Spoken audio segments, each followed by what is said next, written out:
Hi, I'm Dr. Vinutna Prasad Reddy, Consultant Neurologist, Vinutna Prasad, Advanced Neuro and Spine Center, Tirupati. పార్కిన్సన్స్కి per se treatment అయితే లేదండి. ఎందుకంటే ఇది degenerative disease కాబట్టి, అంటే అరుగుదల వల్ల వచ్చిన సమస్య కాబట్టి అరిగిపోయిన నరాలని మళ్ళీ మునుపట్లాగా అయితే మనం చేయలేము. కానీ పార్కిన్సన్స్ వల్ల వచ్చిన లక్షణాలకి మాత్రం 70-80% మెడికేషన్స్ ద్వారా మనం తగ్గించుకోవచ్చు. అండ్ పార్కిన్సన్స్లో కూడా 2 రకాలు ఉంటాయి. అది ఏంటి అంటే typical parkinsonism, atypical Parkinson's. Typical Parkinson's అనేవి మెడికేషన్స్కి బాగా రెస్పాండ్ అవుతాయండి.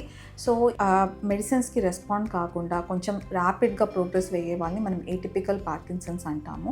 సో వీటిలో బిహేవియరల్ చేంజెస్, మెమరీ డిస్టర్బెన్సెస్ అనేవి కొంచెం అర్లీగా వస్తాయి. ఈ రకం ఏమవుతుంది అంటే మెడిసిన్స్తో అంత బాగా రెస్పాండ్ కాకపోవచ్చు.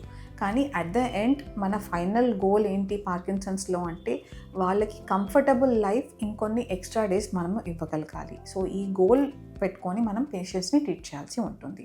సో ఈ టిపికల్ ఎటిపికల్ మనం డిఫరెన్షియేట్ చేసుకోవడానికి అవసరమైతే కొన్ని ఇన్వెస్టిగేషన్స్ చేయించుకోవాలి, like imaging, CT or MRI, and కొన్ని blood test and drug history. అని చెప్పాను కదా, డ్రగ్ ఇండ్యూస్ పార్కిన్సన్స్ కూడా ఉంటుంది.